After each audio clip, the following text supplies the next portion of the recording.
आज हम एक बड़े दिलचस्प मानक पर गौर कर रहे हैं, MIL TDA10 टेस्टिंग। हाँ, ये नाम थोड़ा सा टेक्निकल लगता है सुनने में। बिल्कुल, पर जब कोई कहता है ना कि उनका लैपटॉप या टैबलेट रग्ड है, मतलब एकदम मजबूत, तो अक्सर इसी का जिक्र होता है। हाँ, हमारे पास इससे जुड़ी कुछ जानकारी है, तो सोचा आज इसी को समझते हैं कि आखिर ये है क्या और क्यों ये जानना जरूरी है। सही। तो आज का अपना मिशन है इस MIL TD10 मानक की परतें खोलना।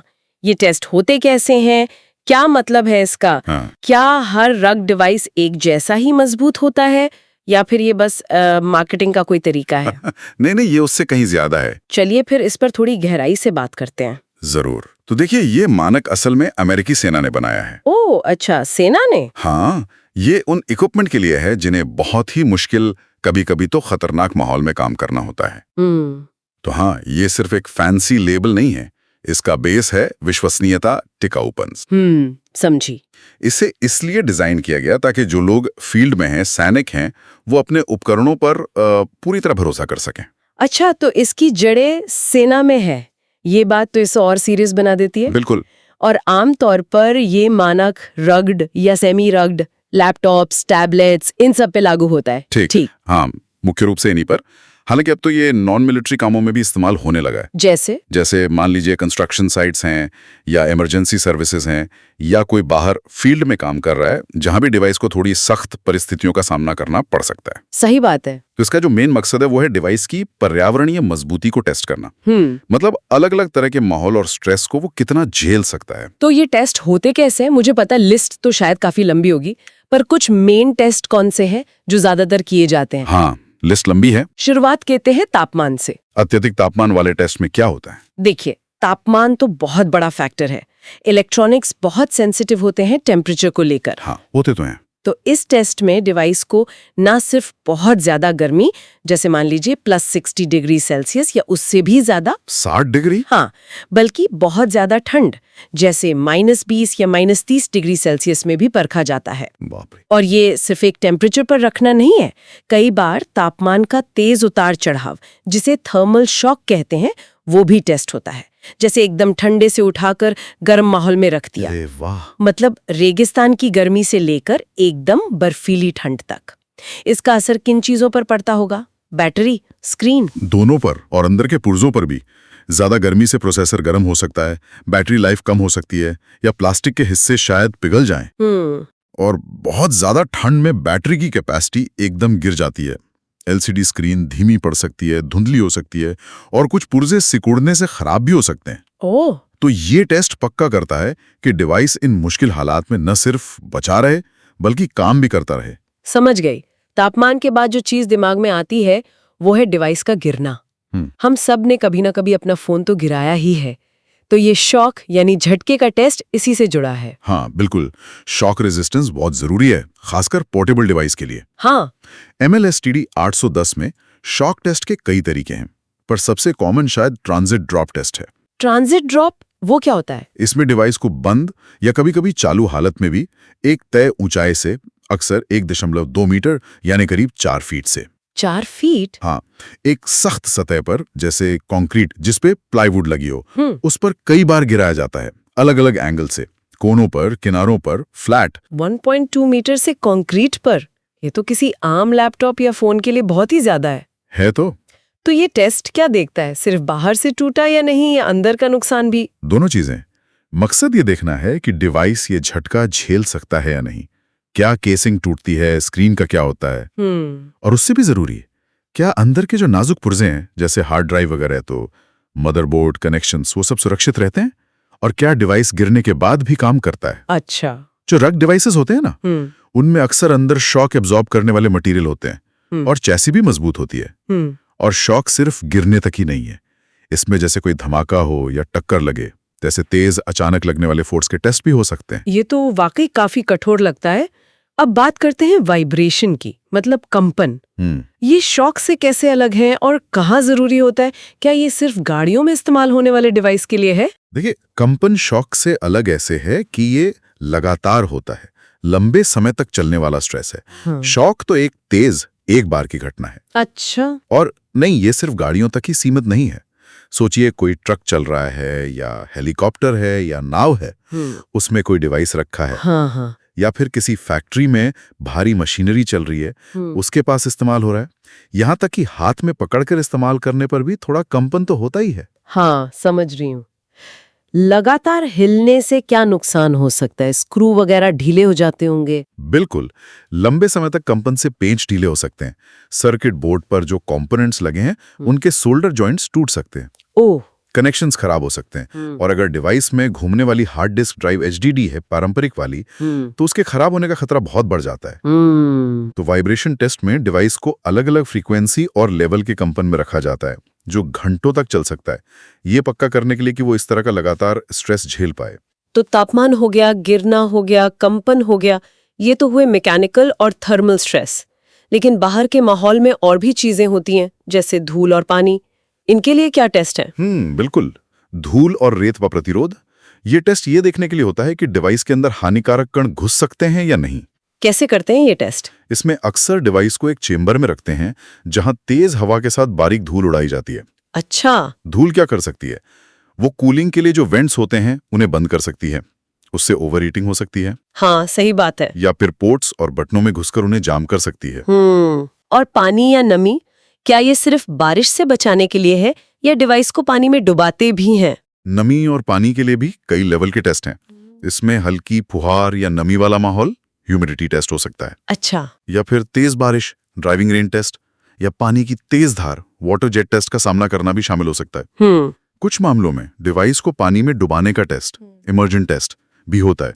पर ये IP रेटिंग्स जैसे IP67 या IP68 होती है ना, उनसे थोड़ा अलग तरीके से किया जा सकता है। कैसे? मिलस्टाइड टेस्ट अक्सर असल इस्तेमाल की स्थितियों को कॉपी करने पर ज्यादा फोकस करते हैं, जैसे तेज हवा के साथ बारिश। अच्छा, ज्यादा प्रैक्टिकल। हाँ, मकसद ये देखना है कि डिवाइस की सीलिंग कितनी असरदार है। पानी अंदर घुसकर शॉर्ट सर्किट या जंग तो नहीं लगा देगा। ये सब तो समझ आता है, लॉजिकल लगता है।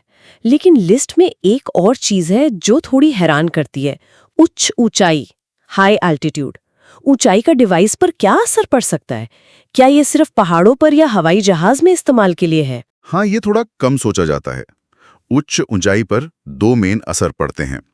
पहला, हवा का दबाव कम हो जाता है। हाँ, वो तो होता है। पतली हवा गर्मी को उतनी अच्छी तरह दूर नहीं कर पाती जितनी घनी हवा करती है। तो डिवाइस का जो कूलिंग सिस्टम है, उस पर ज्यादा जोर पड़ता है और ओवरहीटिंग का खतरा बढ़ जाता है। अच्छा, कूलिंग पर असर पड़ता है। और दूसरा, और ये पारंपरिक हार्ड डिस्क ड्राइव HDDs के लिए ज्यादा जरूरी है। HDD का जो रीड राइट हेड होता है ना, वो हवा के एक बहुत पतले कुशन पर तैरता है, डिस्क के ऊपर। हाँ, सुना है। कम हवा के दबाव में ये कुशन और पतला हो जाता है और हेड डिस्क की सतह से टकरा सकता है। इसे हेड क्रैश कहते हैं। ओहो, हेड क्रैश! इससे तो डेटा लॉस हो सकता है या ड्राइव ही खराब हो सकती है। बिल्कुल, ये मैंने सोचा ही नहीं था। तो मतलब जो सॉलिड स्टेट ड्राइव वाली डिवाइस हैं, उन पर ऊंचाई का कम असर पड़ता होगा। हाँ, काफी कम। SSDs में कोई घूमने वाले हिस्से नहीं होते, तो हेड क्रैश का तो खतरा ही नहीं है। लेकिन कूलिंग वाली चुनौती फिर भी रहती है। तो ऊंचाई का टेस्ट ये पक्का करता है कि डिवाइस कम हवा के दबाव में भी ठीक से और सुरक्षित रूप से काम कर सके, चाहे वो पहाड़ों पर हो या विमान के कार्गो होल्ड में हो या कहीं और ऊंचाई वाले माहौल में। इसमें ये भी देखते हैं कि काम करते समय चलेगा या सिर्फ रखे रहने पर। दोनों चीजें, ऑपरेशनल एल्टीट्यूड यानी काम करते समय और स्टोरेज एल्टीट्यूड यानी सिर्फ रखे होने पर, दोनों का टेस्ट हो सकता है। कमाल है। ये टेस्ट तो वाकई में बहुत ही व्यापक लगते हैं। लेकिन यहाँ एक जरूरी बात लिखी है जिस पर ध्यान देना चाहिए। बताइए। इसमें लिखा है कि अक्सर डिवाइस की मजबूती के लिए 5 to 8 सबसे प्रासंगिक परीक्षण किए जाते हैं। इसका क्या मतलब है?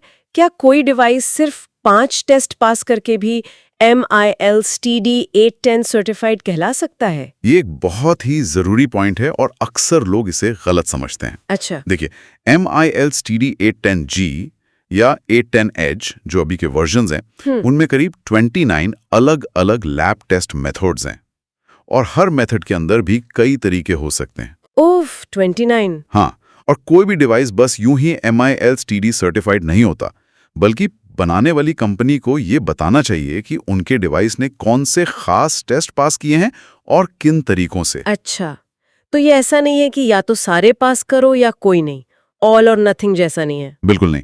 आइडिया ये है कि हर डिवाइस का इस्तेमाल अलग होता है। एक लैपटॉप जो ज्यादातर ऑफिस में इस्तेमाल होगा पर कभी-कभी बाहर ले जाया जाएगा, वो सेमी रग्ड हुआ। उसकी जरूरतें उस टैबलेट से अलग होंगी जिसे कोई जियोलॉजिस्ट हर दिन धूल, मिट्टी, बारिश और गिरने के खतरे के बीच फील्ड में इस्तेमाल करेगा, जो फुली रग्ड होगा। हाँ, बात तो सही है। इसलिए मैन्युफैक्चरर डिवाइस के टारगेट इस्तेमाल को देखकर उन 5 से 8 या ज्यादा टेस्ट को चुनते हैं जो उसके लिए सबसे ज्यादा मायने रखते हैं। तो ये एक तरह से स्पेशलाइजेशन हो गया, डिवाइस को उन खास खतरों के लिए तैयार करना जिनका उसे सामना करने की सबसे ज्यादा उम्मीद है। बिल्कुल। जैसे एक पुलिस कार में लगे लैपटॉप के लिए शायद कंपन और तापमान का टेस्ट ज्यादा जरूरी होगा, हाँ। जबकि कंस्ट्रक्शन साइट मैनेजर के टैबलेट के लिए गिरने और धूल का टेस्ट। एकदम सही कहा आपने।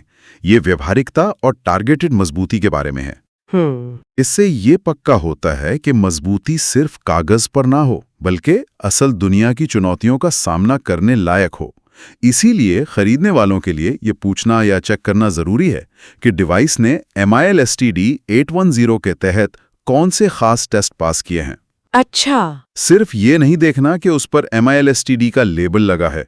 कुछ मैन्युफैक्चरर सिर्फ 1 या 2 आसान टेस्ट पास करके भी इसका दावा कर सकते हैं, जो थोड़ा गुमराह करने वाला हो सकता है। ये तो बहुत ही काम की जानकारी है।